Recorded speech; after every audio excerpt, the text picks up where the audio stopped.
Today we are joined by someone who's collected 15 overall wins and 6 pro cards with their clients, turned posing into a full-time business and somehow still makes heels look effortless. She's proof that posing is an art, not an afterthought. Welcome to the podcast, Camellia Curreen. Oh, thank you so much for having me on. I'm so excited to have a chat with you guys today. Yeah, thank you for coming from the sunny coast. Decent drive for you today. Yeah, lucky traffic wasn't too bad, which I'm very thankful for. So it's actually not too far, but at the same time, when you get caught in the traffic coming down here, it's like, yeah, can be a 3-hour trip sometimes. Anytime like coming from sunny coast or Gold Coast into Brisbane can be an absolute nightmare. So very lucky. I've never been to the sunny coast. Never. I wouldn't know how far away it is. How far is it? Way. Sunny coast is stunning. Like Noosa. Oh, Yeah. the I best. only moved here a year ago. Okay, well, that kind of explains it. It was only a year ago. Yeah, I moved in August. Well, a year and a half. Oh, now. right. Yeah. Yeah, okay. Yeah. Yeah, right. Yeah, definitely. Noosa is so beautiful, but I live in the heart of Maroochydore, and honestly, like, That's beautiful too. can't complain. Everything's 5 to 10 minutes from me. It's luxurious. Yeah, we used to go to Maroochydore all the time over Noosa. Noosa's just that little bit too far, and like so busy. It's so touristy. 100%. Like getting a park in Noosa, if anyone's been. Hastings Street. Yeah, No, painful. it's war. It's absolute war. I just have no idea what you guys are talking You're speaking another language. I'm listening. Can't really quite like relate, but yeah, cool. You're just not along. Like, yeah. Like Christmas shopping, but worse.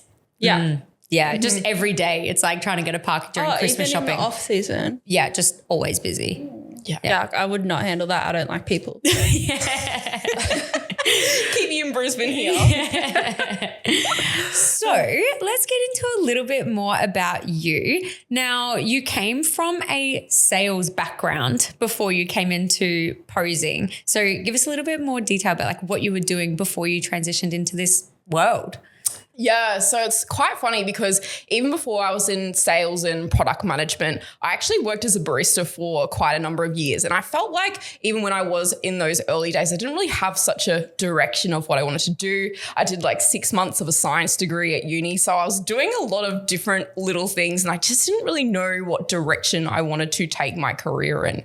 So after like doing a little bit of like that cafe sort of style work, I did quite well obviously within the space, but obviously I just didn't have that deep passion for the industry, of course. So I then had the opportunity to come into like a business administration role, which I did really enjoy. And I learned so many fantastic things within this time, especially because it was a small business. So you had to take on a lot of different roles and learn different like parts of the business as well. And I feel like especially a lot of that time in that business admin role, it's actually helped me a lot within my own business and how to, manage things and get things like set up correctly as well, like early on as well. But yeah, and then I spent slowly time building into that as well. And then I became a sales and product manager, which was very, very cool. I spent about 5 years doing that role, which was awesome. It was amazing. And I loved the business that I worked for. But again, I just didn't feel super passionate about the job. And like, I loved the people and I loved like so many aspects of touching different things within the business. But I just knew that like, especially because I had been in the bodybuilding space for some time, like as a hobby, and I loved competing so much, but I just didn't know like where I could fit in initially in that space at the time. I knew I had a deep passion for it, but I just didn't know where that was going to take me necessarily. And then pretty much like from there, after my 3rd competitive season, I had thought about maybe it was the time to kind of launch myself into posing, which again was a little bit of a journey to get there in itself as well. But yeah, it was just kind of came out one day and I thought, why not? I love that. And when you were doing your sales, can you say like what you were doing sales for? So I worked for a health and product distributor. So I didn't work like B2C, it was B2B. So I worked with businesses. So like different managers of pharmacies or health food stores or IGAs and independents like that, selling like products into those stores for consumers to purchase. So again, it was great because obviously you could work with people like in a more manageable situation. And I worked directly from an office and I was lucky I didn't actually have to be like sales like on the road per se. So I was very lucky in that regard because it definitely would have made competing a lot harder for me if I was on the road traveling all the time. So I'm very, very blessed in that regard. But yeah, so it was quite a bit of a different switch, I suppose, to going into from that role to posing coaching. Yeah. And how much would you say that like being in sales in that role helped you within your own business and learning a little bit of sales background before you got into your own business? I think it just helped me like instill a little bit of confidence in the fact that you have to be confident about what you're selling. And the thing is that even though posing coaching and my style of posing coaching isn't really like sales direct per se, because I'm really like not trying to like get as many clients as possible. It's just not really exactly what I'm about. It's not really why I started my business. But in saying that, of course, it has to come with a level of trust with the people that you're going to be working with. And it was on a similar basis as well, because it wasn't like I would just sell into like one store and then it was like one done, see you later. It's like you build relationships with people. And I feel like as also into posing coaching as well, of course, with all your clients, you build relationships, rapport with people. And that's so important and invaluable because, you know, people trust you and they want to be like confident with the fact that they're going to, you know, be looked after by being coached by you.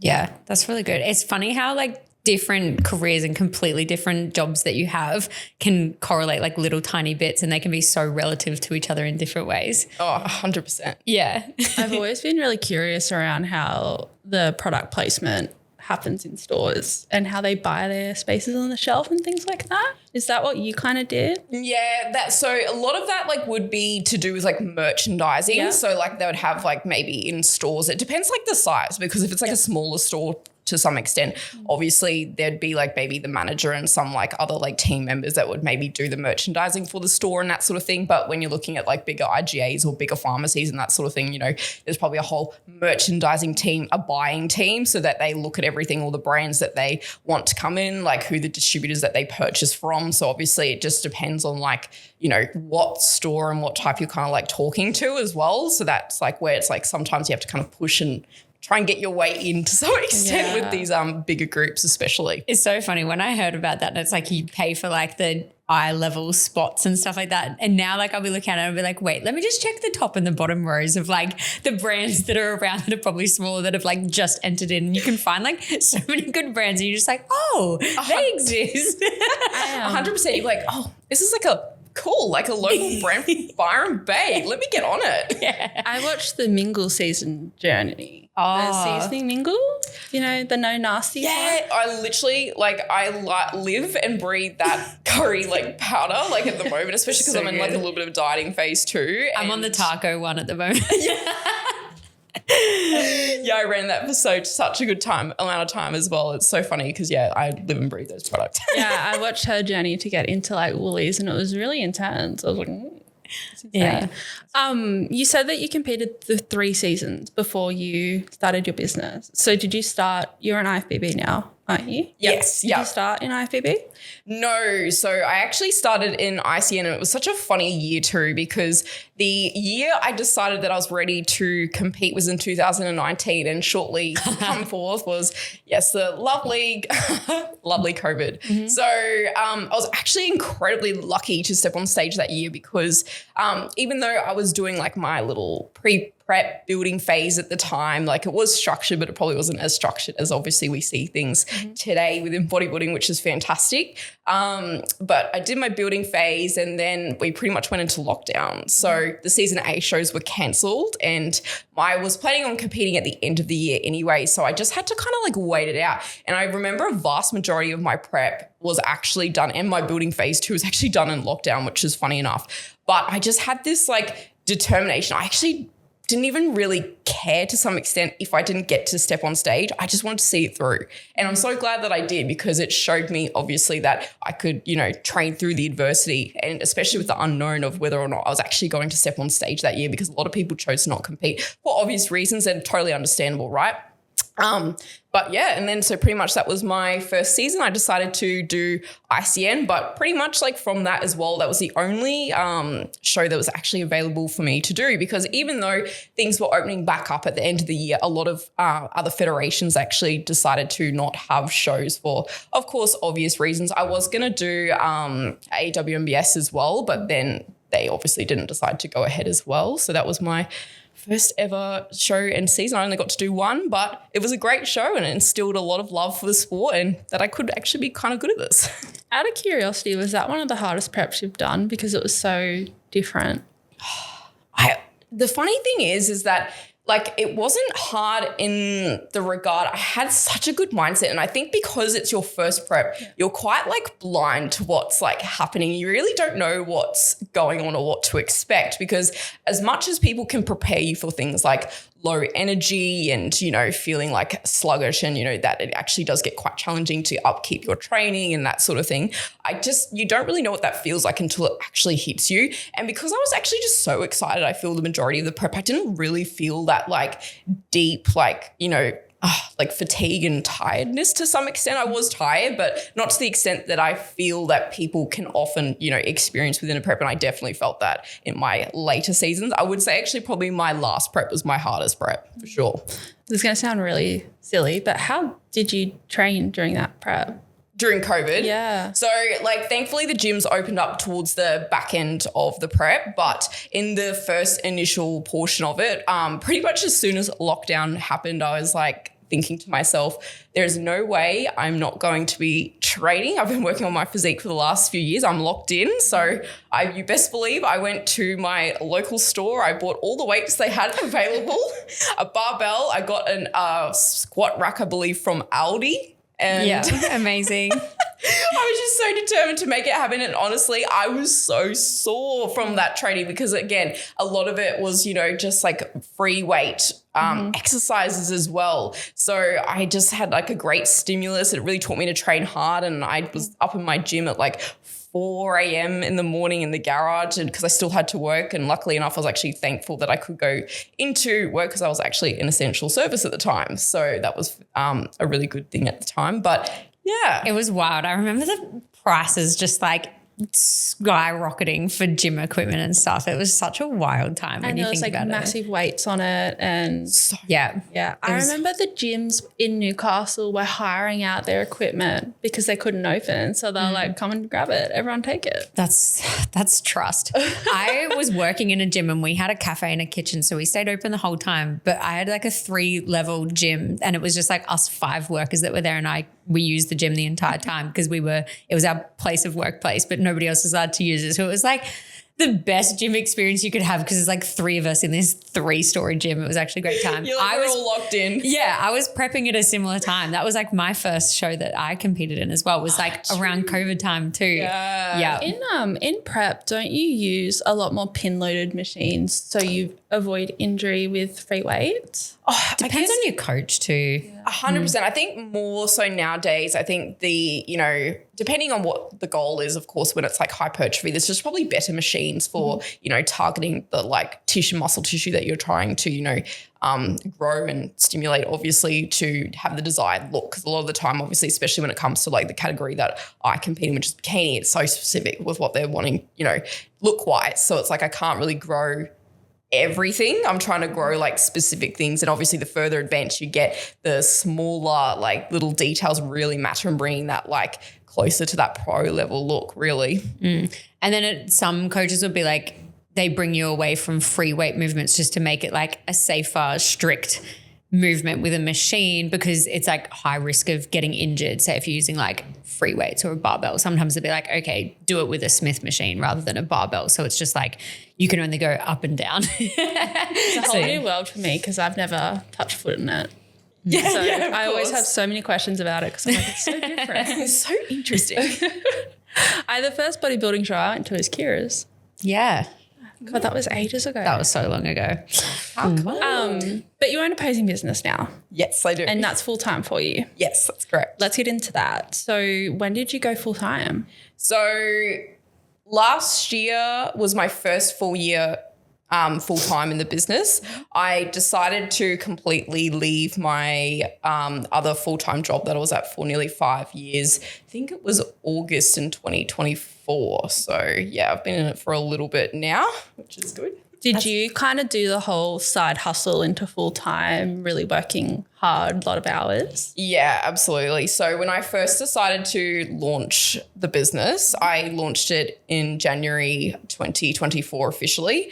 And from then it was pretty much I had to work my full-time job and obviously fitting in my training and everything else like that. So any clients that I had to do after work or before work or on the weekends. So pretty much I was working 7 days for a very long time. Not something that I wasn't used to. Even when I was doing like my cafe background, I was doing like 60 hours a week. I had 2 jobs at one point. So it wasn't like something new for me. And it was something that I really wanted to pursue and do. And I knew that the work needed to be done to obviously build into it and ensure that I had like a sustainable income, of course. Did you do full-time work and posing clients and a prep all at the same time?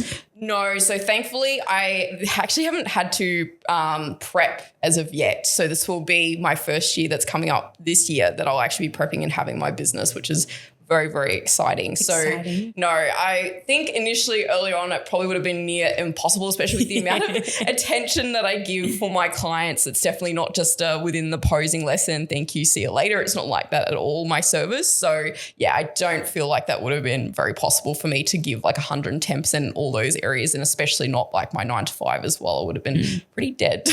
How much did you struggle with boundaries with your clients when you were first starting up your business? Immensely. It's something I probably even still struggle with a little bit now. I'm just kind of learning over time that if you don't like try and put these things into place, it's going to come back to bite you later on. So initially, like it's just like small things, but the small things always add up at the end, right? Because obviously it's teaching your clients like, you know, what you're willing and not willing to accept, I suppose, to some extent.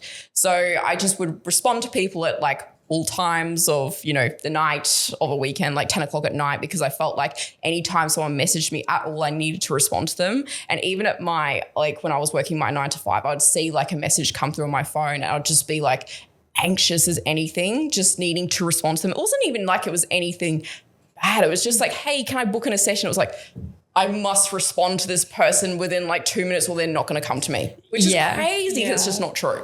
So, yes. And then you get like mad at yourself because you're like, I shouldn't have read the message. I made myself anxious. And you accidentally open, you're like, oh my God, the world is ending. And that's what it felt like, unfortunately, initially. So, yeah, it was just like trying to like, you know, have that confidence in myself that it's okay. I don't need to respond to like a message like immediately. I always try and get back to people as soon as I can. But if I'm doing something, I'm busy, even with my current clients now, I try and like put my phone on like a do not disturb, just so there's like literally nothing distracting me from this person with their time, because I don't want to take away from their time. Like that's valuable to me, it's valuable to them. So I try and like instill those boundaries, you know, from here, even if they're coming from myself, like kind of like back at myself in a way, if that makes sense. Yeah, it's a conversation I've had recently with some of my clients, and I'll be like, okay, if they're struggling with like their time, and I'm like, are you replying to clients in between tasks that you're doing and things that you're trying to work on and get done and blah, blah, blah. Like you're taking yourself in and out of being focused, and it's taking you so much longer.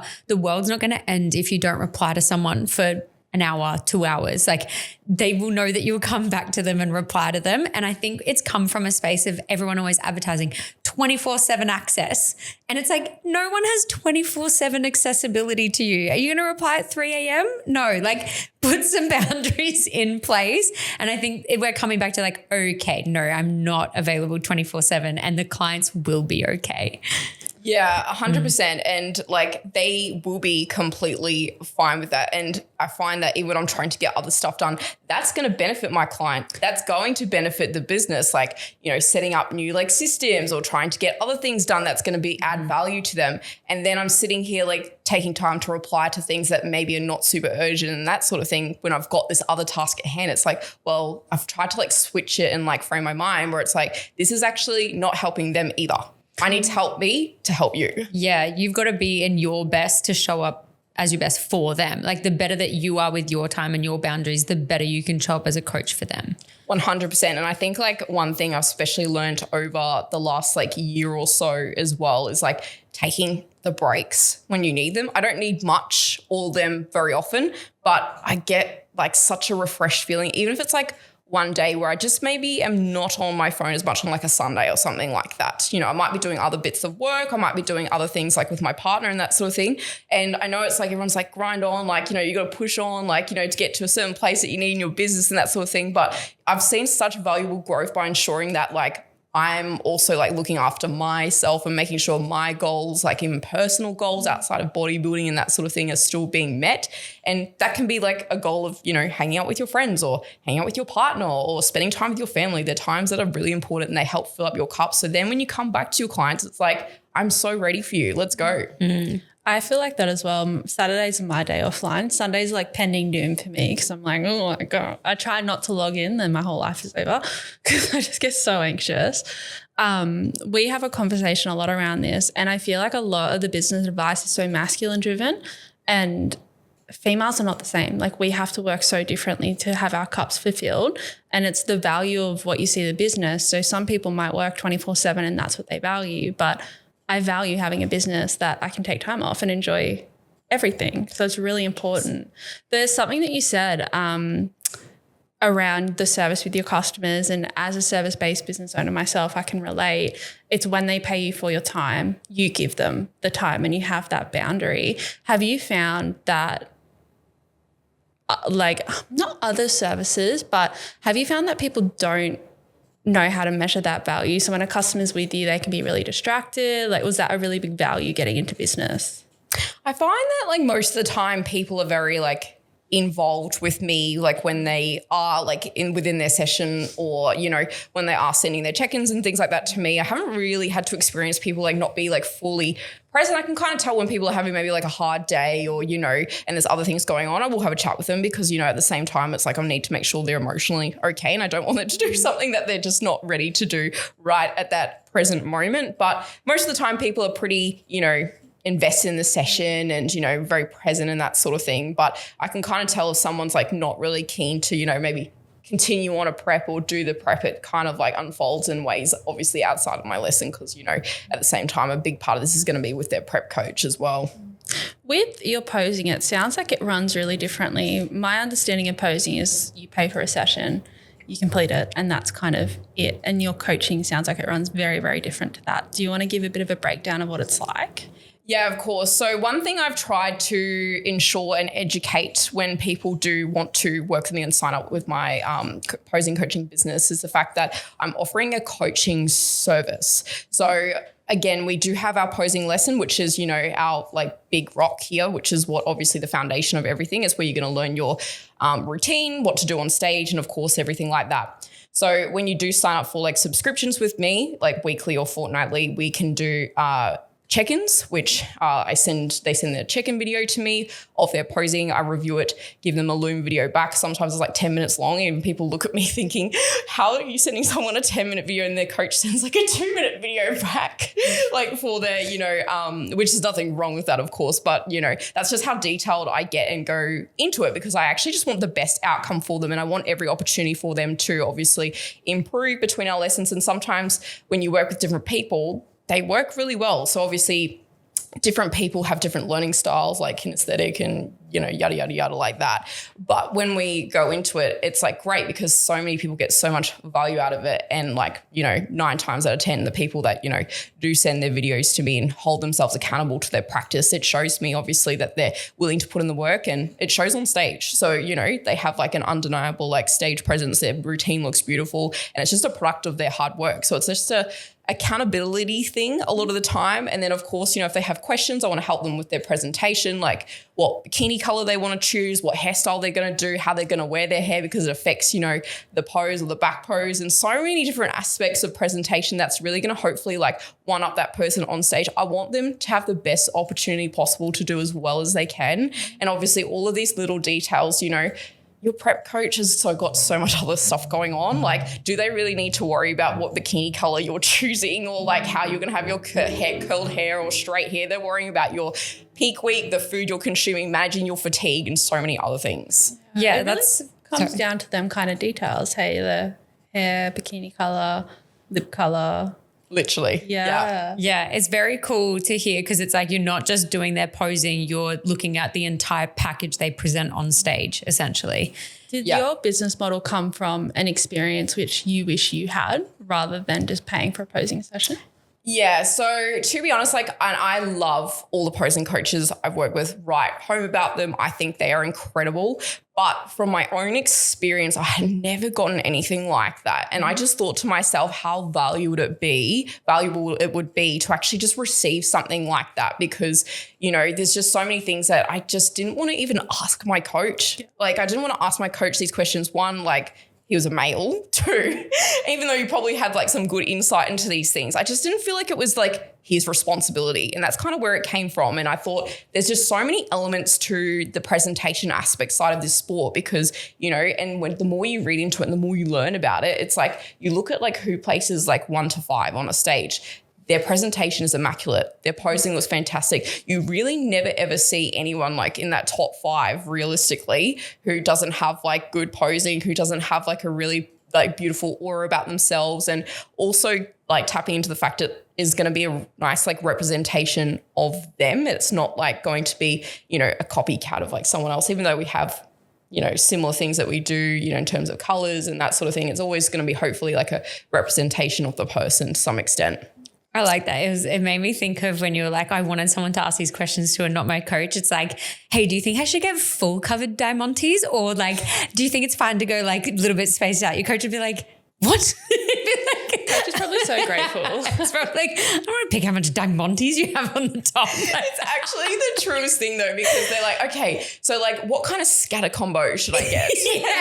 And like should I get like the pro cut or the micro pro cut? Should and I the do an coach is ombre? it's like, I'm just here for the diet. Just can you just eat your food and lift heavy, I'm please? just trying to get you in condition. Like, I don't want to worry about this. So what made you, when you started your posing business, like typically the journey we see is they start as a fitness coach and go into posing coaching. What made you pick the ladder of just going straight into posing? At the time, like I just didn't feel like, and I love like health and fitness and, you know, being a prep coach is a lot of work as well. So they've all got like different aspects of hard work involved, right? But I just loved like from the very get-go from my journey, like as an individual posing. So even like when I first started competing, I loved posing. I didn't have a posing coach at the time, but I did posing like for an hour every single day. I was like looking at things on YouTube. I was going to every workshop I could possibly could, getting like information off as many people as I could to see like, you know, what I could actually do in terms of my own presentation. I realized how much I actually enjoyed this skill of like posing itself. And then one day, like about maybe 2 years later after my first season, I was about to go into a prep for another season, and my best friend was competing at the time, and I wasn't doing her posing coaching at all, but I was helping her like, you know, pose like at the gym and stuff like that because I just cared so much about it. And watching her pose and trying to help her made me realize at the time, I really like this. This is something I want to do. I want to help people like bring out their best version of themselves and see how confident they can feel on stage, because that's one thing is that so many people walk out on stage and they just don't feel confident, which is like probably going to be your biggest killer, because if you don't look and have that feeling of being confident with what you're presenting on stage, and it has to be like a deep feeling within. If you don't truly believe it, it's not going to show. And like that's another aspect of like my coaching as well. It's like not just a presentation, what to exactly do when you get on stage, and obviously how you look in terms of the appeal with the bikini, everything like that. It's like, how do you feel about yourself and like what you're bringing to stage? Because it runs so much deeper than just like getting on stage. It's like the journey itself. Posing can bring you so much confidence in your life. And I know it has for myself and for my clients. Like that's one thing that I absolutely love and adore, like hearing feedback from them is like, it's given me so much confidence in other aspects of my life that has helped flow into all those areas. And I think that's probably like the biggest win that I could ever have over any overall, any trophy, anything like that. Just like impact a woman's life in a way that's like so positive. That's so nice. And then, so that was 2 years in that you decided like, oh, I actually really like this. And then it was a whole nother year until you decided to launch it as a business. Do you think that there's a reason why you waited so long before you actually launched it as a business? And do you think that there's like, merit towards like waiting that long and like a little bit earning your spot to be a posing coach instead of like doing a show and becoming a posing coach? Yeah, it's such an interesting question, isn't it? Now, like I can only speak from my own experience, and because of the level of like skill acquisition required, in my personal opinion, I felt like I definitely needed more than one season under my belt. And I actually wanted to do my IFBB prep specifically because I knew I was actually going to learn so much from that prep. And I wanted to be comprehensive in what I was offering. I didn't want to just go on like, for example, like with what people might do these days, go on ChatGPT, what's like this, how to pose like this, and look on YouTube and that sort of thing. Because I guarantee you there is just nothing out there that's going to be quite like working with someone who actually has the skill and knowledge. It's like, of course, people can go on ChatGPT and like, you know, look up like, oh, what's the best nutrition plan to lose weight? It's going to give you one, right? Is it going to be the best one for you? Probably not. Posing coaching is the same. It's like you need to have the skill with who you're working with, of course, so that you can actually have the best outcome possible. So that's why I wanted to wait, because I wanted to be comprehensive in what I was offering, compete in multiple federations. I also wanted to compete in multiple categories. So bikini, fitness, sport. I wanted to do like a lot of different other ones as well. So that way I actually felt like, you know, yes, I can pose this person. It's not like a guess, like in what I'm doing with this person. Yeah. Great answer. When, because again, really green thumb with this side of things. So obviously there's poses that are mandatory in the sport. With all the different body types you work with, is it different ways to get them into that pose and that's one of the hardest parts of the job? Or yeah, there's so many different aspects into like what like challenges you face as a posing coach, and it's going to be pretty unique with every single person you work with. Like there's not a single person I've worked with that's essentially the same. Everybody has slightly different like learning styles and that sort of thing. And what I mean by that is everybody will struggle with different things. So maybe someone who comes to me, and this happens a lot, they might not even be able to stand in heels with me initially, which is a big deal, right? Because there's so much stability in that sort of work that needs to come into it before we even get into like that flow and flare and that like real like routine aspect of it. Or someone may just like have a really like stiff body. So a lot of mobility work needs to go into it so they can actually get their body into these positions. Sometimes people need to set up differently, whereas like for different poses, maybe like it might be skilled normally that someone will set up from like the bottom to the top. But some people, I need to focus on their top. So they need to set up from the top to the bottom sometimes when they're initially learning these poses. So it's like understanding the body, the person that you're working with, what they need to like do to actually get the desired outcome within the poses. And because posing and the mandatory poses themselves are so unique, like there's not one single person I can honestly say that's had the same pose like in any of their poses, because it's all slightly going to be different. Obviously the outcome is quite similar, but maybe how someone's like weight distribution is, how like their hip is positioned, you know, where like how much like spinal extension they have. Like there's just so many different like aspects of pelvic tilt. Maybe they're not pelvic tilt, like having that pelvic tilt as much. So yeah, there's just, I could go on forever.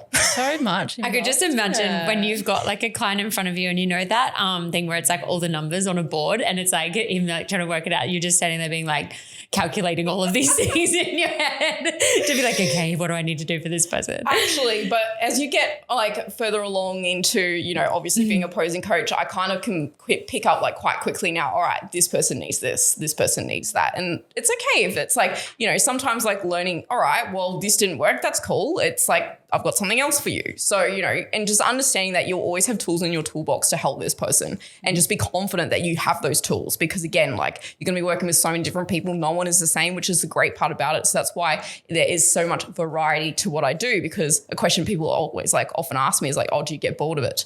And it's like, not at all. I was about to say it must keep it pretty interesting because just like every person is different. So you're always doing something different. It would keep it very fun. Yeah, 100%. And of course, as like my school, like, you know, improves over time, you know, I learn more. It's like one of those things where you kind of learn where the further you get along into something, it's like the more you know, the more you realize you don't know. Yeah. So even as like the federations grow and change, like you would just be ever evolving of like what they need, what they want to show, what they want to see, like all of that sort of stuff would just be constantly changing. 100%. Like what posing was like a year ago, 2 years ago, 5 years ago, 10 years ago is not what it is today. And you really have to do your like due diligence and make sure that you're obviously keeping up to date with everything, like all the different trends and stuff, because things come into play and, you know, clients will come to you be like, oh, I love this person's routine. Can we do this? And it's like, okay, we can, but we're going to make it like suit you. Yeah, love that. When it comes to the girls, have you ever had two girls in the same category at the same show? Very, very much so often. Yeah. How do you manage that? How do you manage, say, if one placed and one didn't go well? Is there, I don't know the words I'm looking for, but if one does better than the other, are you ever scared to be like, they're going to say anything about like, I think like a big part of this as well is like when we're in like that preparation phase together of getting them ready for stage, I always ensure that they know that you want to do the work as the winner. We can never control the outcome at the end of the day. Even if you had the most beautiful routine, the most amazing physique, we're in a subjective sport. So there's always going to be a winner and there's always going to be like people that do not win, obviously. And it's actually very hard to win. And that's the thing. As much as we want to, it's not something that we can control at all. We can be the best athlete and be an elite athlete and do everything possible to win, but we're never guaranteed a placing. So I try and always communicate that to some extent with the clients as well. And I will just always do my best to support them backstage. I'm backstage mum vibes. I'm making sure that they're feeling comfortable, confident, and ready, go through posing, make sure, you know, they've got their little bits of jewelry on and everything's looking like in place how it should. And, you know, it doesn't matter if like who's winning or not, I'm going to be screaming everyone's name who's up there as well, because, you know, I want them to feel supported and that they're like have the confidence from me being there, watching them. You know, I won't hopefully say too many things to make sure that, you know, it doesn't look like they're doing anything, you know, obscure on stage, which I know they're not, but just some confidence from mine is like, yeah, like you're doing so well. Like, oh my goodness, this is amazing. My voice is super annoying in the crowd. So if anyone's heard me at a show, I'm really sorry, but also not sorry at the same time. So do you try and build a bit more of like a community with your clients? Like, do you ever try and organize like that they're all kind of in it together and rather than it being like a competition between each other?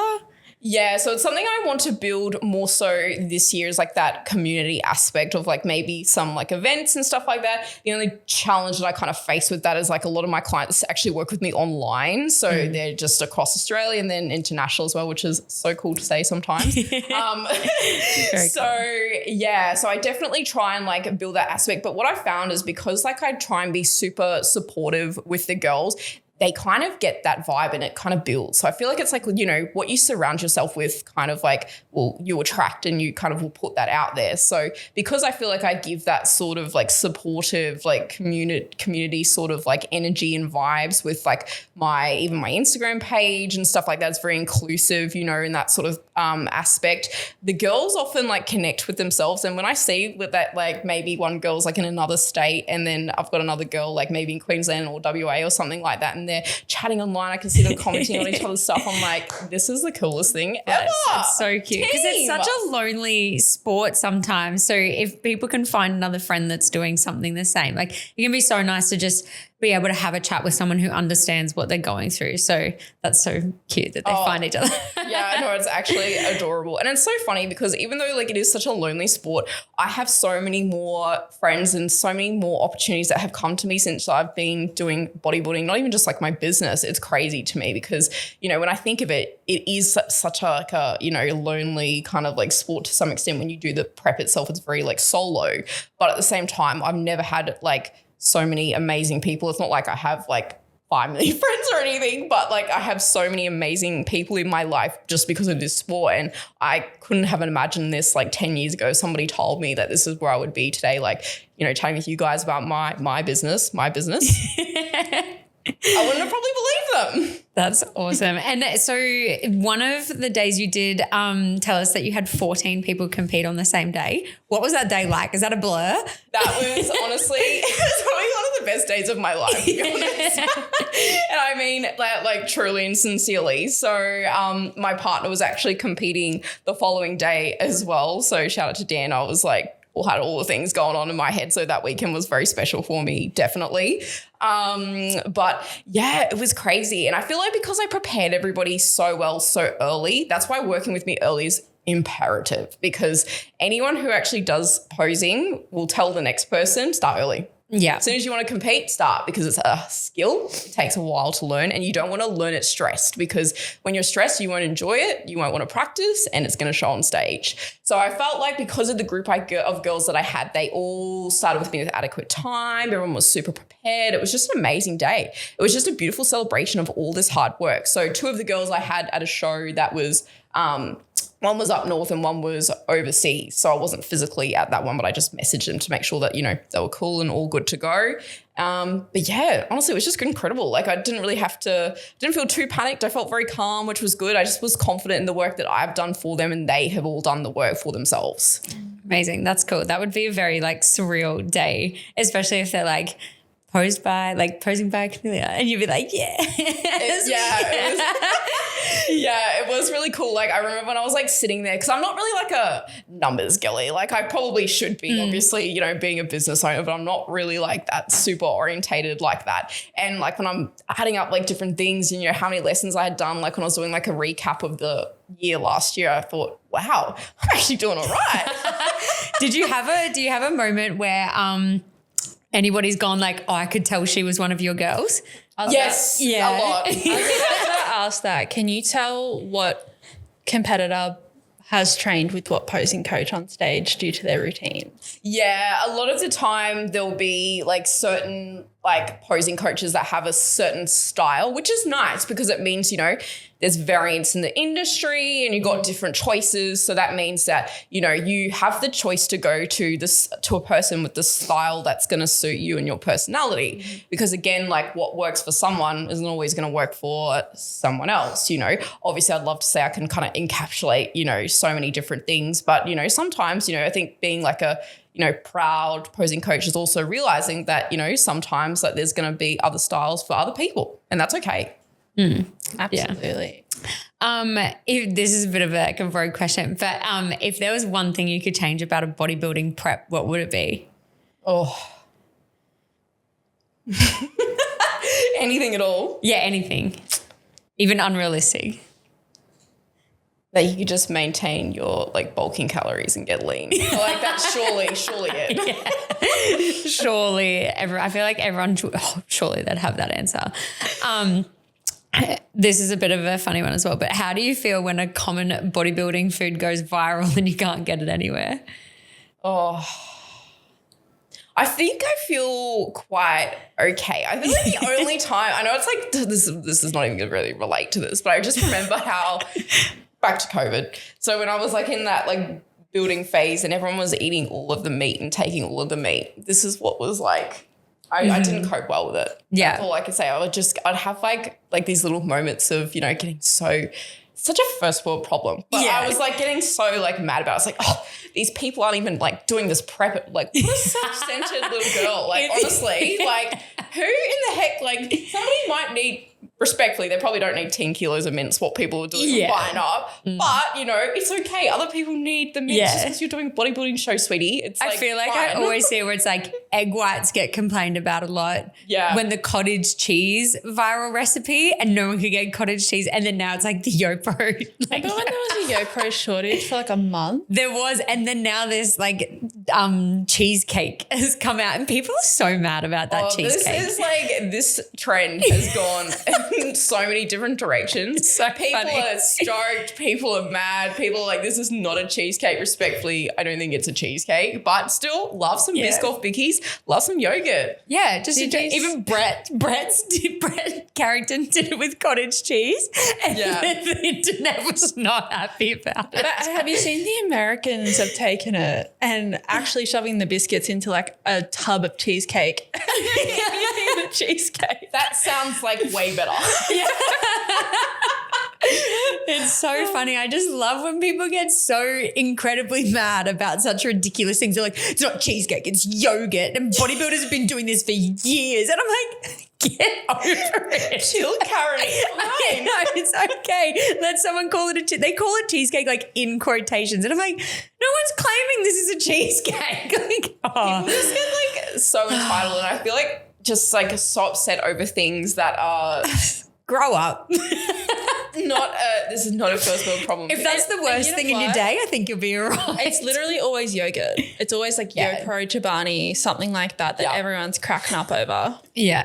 Oh, so funny. Yeah, exactly. For poor people for dairy intolerance, you know. You're staying safe You're out missing there.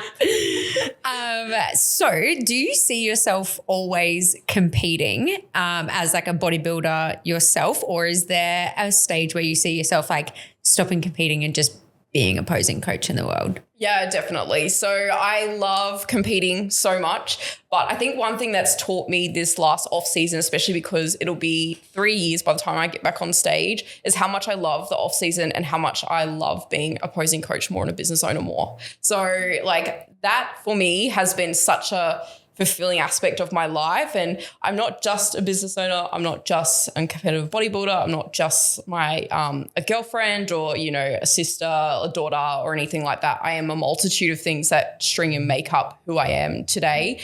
I love competing so much, and I don't feel this like strict timeline to be, you know, a pro card winner. I don't feel this like I need to be this at any point in time. Like, you know, I don't know how long I'm going to do it for. There's no timeline for me and the further along you get, you realize that there is no timeline unless you make it to be one. Like I would be so more than fine to like have a child or something and then come back and compete, you know, because so many people do it and they look amazing, arguably like way better than beforehand, and can still go and win like an IFBB pro card. So I feel like the timeline's only the one that you make for yourself. But obviously competitive bodybuilding, you can't do it forever, you know, and of course, like I want to get the most out of these years I'm currently in right now, because essentially that probably is biologically my prime. To some extent. You know, that's not 100% true, but you know, like, pick it up what I'm putting down sort of thing. So yeah, definitely there'll be a life much outside of being a competitive bodybuilder, but just not too sure when they'll be hanging up the heels. That was such a beautiful answer. And I feel like some coaches, you hear them say like, I love my time competing,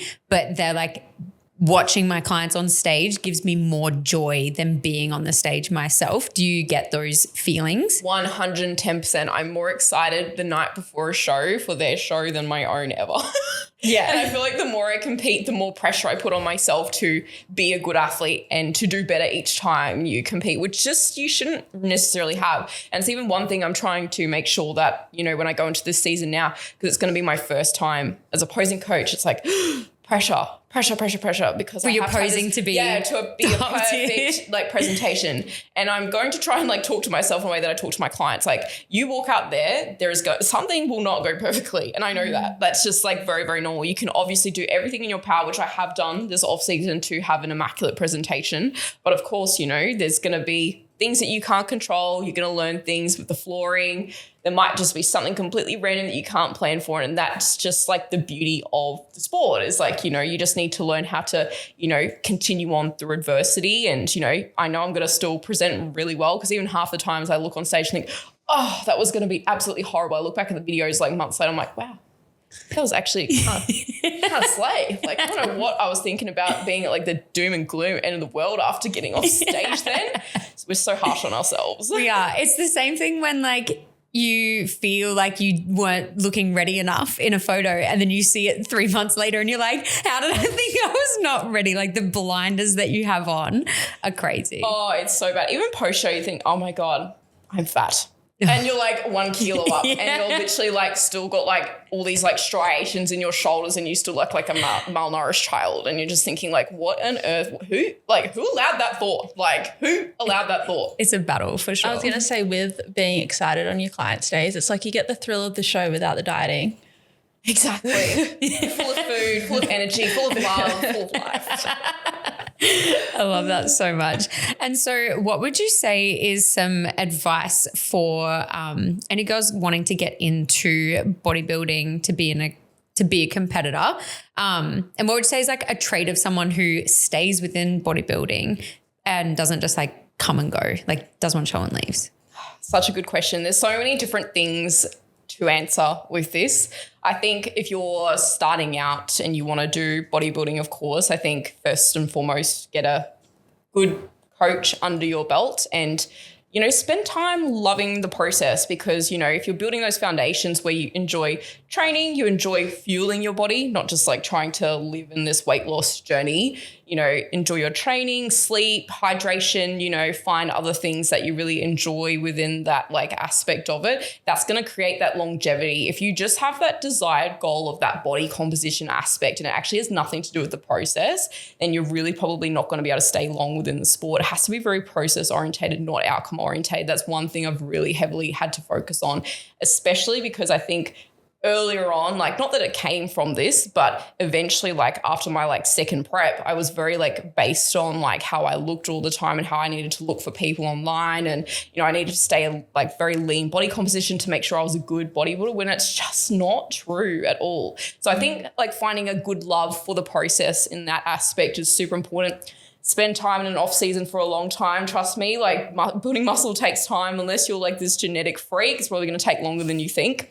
No, I'm pretty sure you can go to the gym and you'll get like massive biceps according to the internet. Yeah. If you do strength train as a woman, you will look like a man within a week. Yeah, you will have Nicki Minaj glutes by like March, so you're sweet.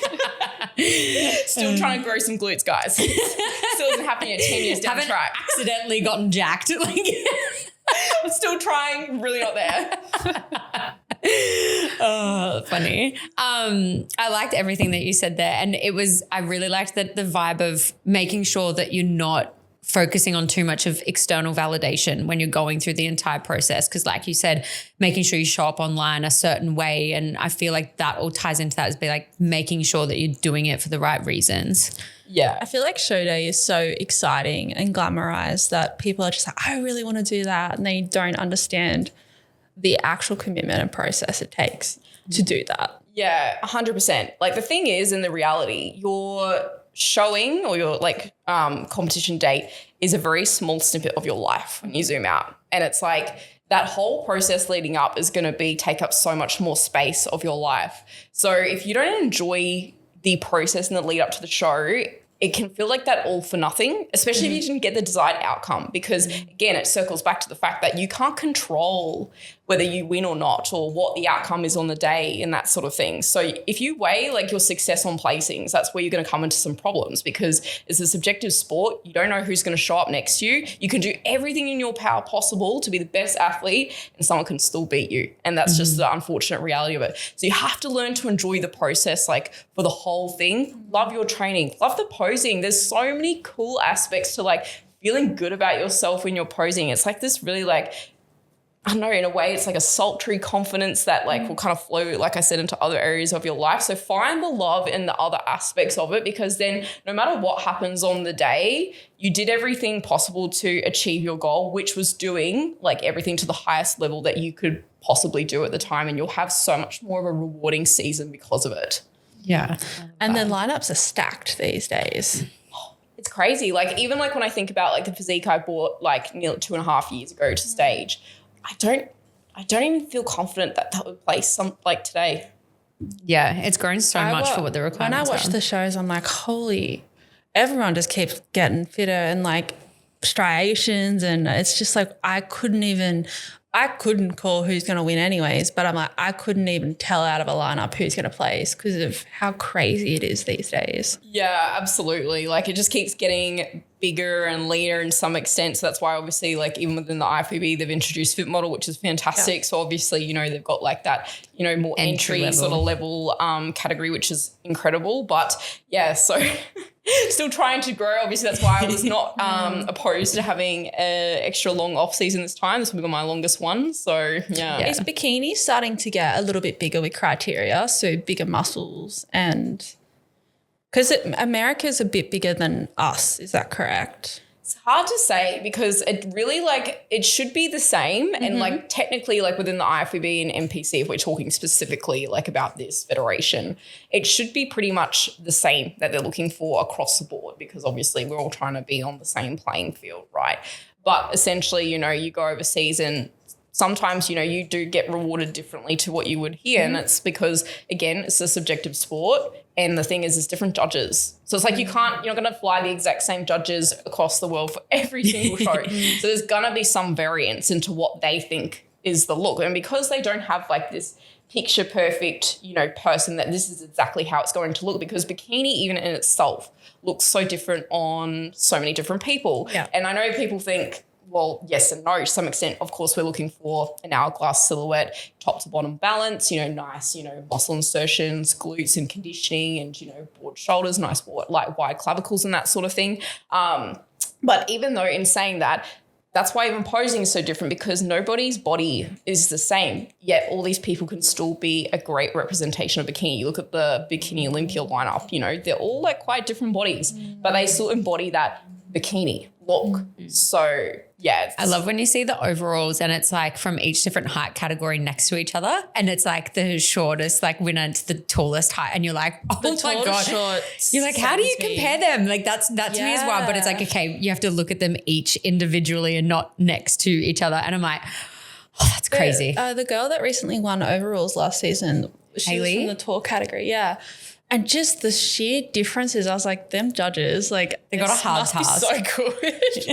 They are so good. And that's one thing like that is fantastic, especially I think like with the judging here and especially within the IFBB, like they are great. You can always like look at the decision and be like, fair. Like I kind of understand that. So it's, great. So obviously when you get up on stage, it's like, yeah, I totally get why they did that. And it's not like these things where you hear of stories where it's like, oh, I don't agree, like what's all this and that. Yeah. But that's just never the attitude to have, in my opinion. So yeah. Totally fair. Love that. All right. So we're going to jump into a couple of rapid fire questions. Before we get into those, where in your life are you currently making moves? Can be anywhere. Yeah, I was going to say, can you answer everything? So, of course, like within my business, it's building tremendously this year, which is great. It's actually sometimes I think, holy crap, this is happening. Like there's lots of things. I've got a lot of girls that are coming on for season C. Like, am I even going to be like at full capacity before I know it? Like these thoughts are kind of coming to my head. And sometimes I think, oh my goodness, like is this really, really happening? But it is, which is cool. So trying to build that, obviously make my systems better, provide better service for my girls, obviously continue to upskill as well. I'm very big on that. And I'm very like vocal about that as well, making sure that obviously, I keep learning to give a better experience for everyone who works with me as well.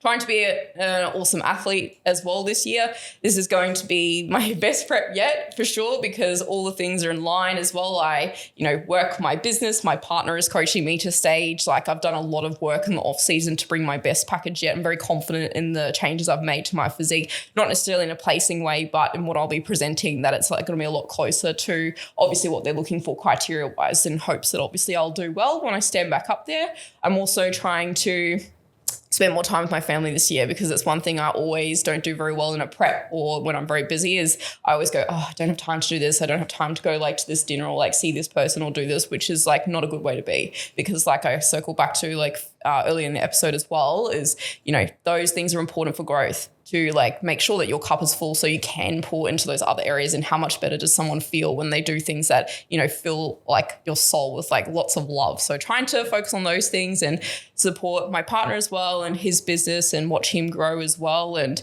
just spend time with my 2 puppies as well. I love that. That's all so good. Will this be the first time that your partner coaches you through a prep? Yes. Are you nervous? Not at all, to be honest. Because that's good. Dan is very meticulous, which is fantastic because, again, we work quite well synergistically in that regard. But we've done a lot of work and he took me on pretty much as soon as I finished my last prep. So we've done extensive dieting phases. So last year I did a prolonged dieting phase for about 20 weeks and I lost like about 8-ish kilos. I think it was something like that, which was really cool. So I got kind of lean, not stage lean by any means, but lean. So it was quite successful and I have full confidence in his abilities. And yeah, I'm excited to actually bring something to stage that like we can both be proud of, because I know how much work he's actually put into me in this off season. So it's going to be really nice that if I can bring it all together for him, that also he gets that like win as well. That's so good. It'll be a real like kind of testing of the relationship as well to go through it all. Yeah, the one thing I'm really going to try and do is just not have an opinion as much. Yeah. One thing that I am bad at, and he knows, or I was in the past initially when we did that first little bit of the coaching, was that I would always have an opinion like, oh, but this has worked really well for me in the past. He's like, are you going to let me coach you? And often, most of the time, he's been right. So yeah. I've try to tell myself, even though like I have my thoughts about how I look, how I feel, I want him to coach me, because at the end of the day, it's a stress that I don't want to have. I want to worry about my clients, my posing, the other aspects of my life. Like I just want to do what he tells me to do, because I know I'm in the best hands possible. Yeah. That's so good. It's a good way to think, be like, okay, no, I need to just listen to what they're saying, and so I can take it off my plate and I can just not think about it and follow what they're telling me to do, rather than trying to control everything, because that's not the point. Literally, yeah. It's like, or like when you don't get like a weight drop that you want, it's like, you know what? This is your problem. Yeah. This is not my problem. That's what I tell my clients, when they're like, oh, my scale weight didn't like go down this week. I'm like, girl, as long as you're doing everything 110% and, you're doing the best and you're doing what your coach is asking you, that's their problem. Yeah, that's their problem. That's they can decide. a good way to look at it. Yeah. Like, don't stress about something that's not your worry. It's all good. That's so good. Okay. All right. Rapid fire questions. What's your least favorite pose to coach? Oh, least favorite pose. I love them all. I'd probably say it's very hard. I feel like maybe sometimes like an arms down back pose for ICN when the person doesn't have good mobility and they perhaps don't have great lat width, because it's a very hard pose to obviously do if genetically and structurally someone doesn't have like, those attributes that they need to get very wide and broad in their back, whilst maintaining obviously nice like muscularity and shape through the physique without compromising other things. So I'd probably say that, but it's like subject to the fact of like, maybe like, the mobility aspect, or, just structurally they just don't have like really wide clavicles and that sort of thing. I feel like back pose would be the hardest, because like it's hard for them to see what they're doing in a back pose. Like obviously you got mirrors and stuff, but it's like you're looking up at a mirror kind of thing to like see the reverse side of you, where like when you're doing a front on or side and you can clearly see what you're looking at. 100%. Anyone who does like, ICN fitness or sports model, or, even bikini for like an arms up back pose for ICN, I always say get a like second mirror, $40, Kmart, stand up mirror girl. That's your best friend, because you need to nail that, because you do not want to lose to someone who can get their back out over you. Yeah. Perfect. One thing judges notice that competitors underestimate. There'd be there's so many things as well. I'll try and like pick one. I would probably say that timing is like really important, and because you don't want to be too slow as well as you don't want to be too fast. And when you're watching someone on stage, you can tell, even if someone doesn't actually like watch or know the sport very well, you can always look at a lineup and you're always going to be drawn to someone with like very good timing and execution, because all their transitions and flow all is timed like quite perfectly to the next pose. And it's not like the judges are sitting there like waiting for this person to arrive in their pose, or they're just like chopped like straight into it and it looked really messy and it doesn't look like confident. So it's like that is probably a big aspect that they probably don't even realize that maybe some judges actually take into consideration, and obviously just their confidence and overall presentation on stage. Like if you're not even looking at the judges or trying to engage with them, it's like a very like hello, what's going on here? Are you trying to win me over or not? Love that. So something that we haven't said, you originally from New Zealand. So which is better, New Zealand or Australia? Oh, well, for sure here. Sorry. I love New Zealand, don't get me wrong, but honestly the weather here is fantastic.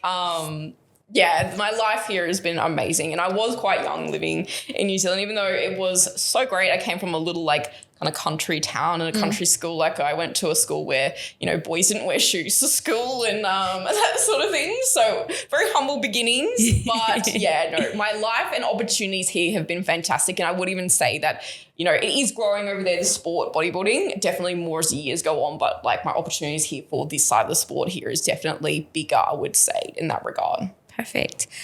What's your coffee order on a show day? Okay, so currently right now I have a ice long black next to me. That's because I'm dieting, so no skim milk currently in there, but it's actually not too different to this. The other one I'll have is an ice long black with a dash of skim, or if I'm feeling adventurous and it's like kind of cold, I'll get a cappuccino on skim with an extra shot. Nice. Love it. I'm so keen for hot coffee weather again, hey?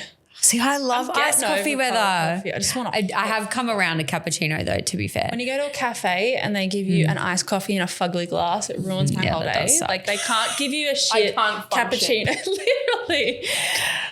And a Heels brand you swear by? The Shoe Fairy is definitely the best that I've tried for sure. I don't think there's any, and I think most people who compete would agree with me. I really haven't had a brand or another brand that's been like on the money with it. Probably something to maybe look at later on because here, not too many options. Everything comes from overseas. So. Yeah. Do you ever wear your posing heels out on a night out? No, but some girls do, and I've seen it out and you literally think like, what the heck? Just because like you guys would be so comfy in them. Like you'd last the whole night. This is true. Yeah. But then at the same time as well, they're really good for doing like the posing like activities in them. Like the toe curls up so much. Yeah, and standing in them for like long periods of time, like just standing in them, like perhaps no, because they're like obviously quite like restrictive to some extent. They're trying to keep you like nice and stable, obviously, with your ankles whilst you're doing like all your bits and bobs on stage. So I don't know how well they would kind of go on a night out. But you know what? There is girls that rock them and like, you know, shout out to them. Yeah. And finally, what is one word that describes this next chapter for you? Abundance. Oh, I love that. That's a great word. That's so good. I love that word too. Yeah. I don't have a vision board or anything, but I feel like if I had it on there, maybe I'll do it midway through the year. Life in abundance. It's just one word. It's like you live, laugh, love, but it's just abundance. That's so good. Thank you so much for coming on, and tell everyone where they can find you. Well, thank you so much for having me. I really enjoyed this chat, of course, and I hope the listeners get some nice value out of this episode. So you can follow my business page. It's posed by Camellia. I'll spell it for you, Camellia. I know that's a bit of a complicated name as well, so sorry about that. Or on my personal account, it is Camellia Curreen. And yeah, you can find me pretty much on Instagram, and then you'll find my links and that sort of thing to inquire through coaching if you're wanting to coach with me. Yeah. And we didn't touch on it, but you do also have a podcast. Yes. Yes. Yes, Jazz and I have our awesome podcast. We kind of share things about our journey and as competitors and coaches. So Jazz is a comp prep coach and a powerlifting and then a general lifestyle coach as well. And then of course me as a posing coach. So we give like a nice perspective of our businesses in that regard. And then of course like our journeys as we both compete in the IFBB bikini as well. So our podcast is Secrets of Bikini Athletes. So shout out to us and shout out to Jazz. Amazing. Yeah. Thank you so much. It's been such a beautiful chat. Thank you. And thank you to everybody listening. We will see you next time. Bye-bye. Bye.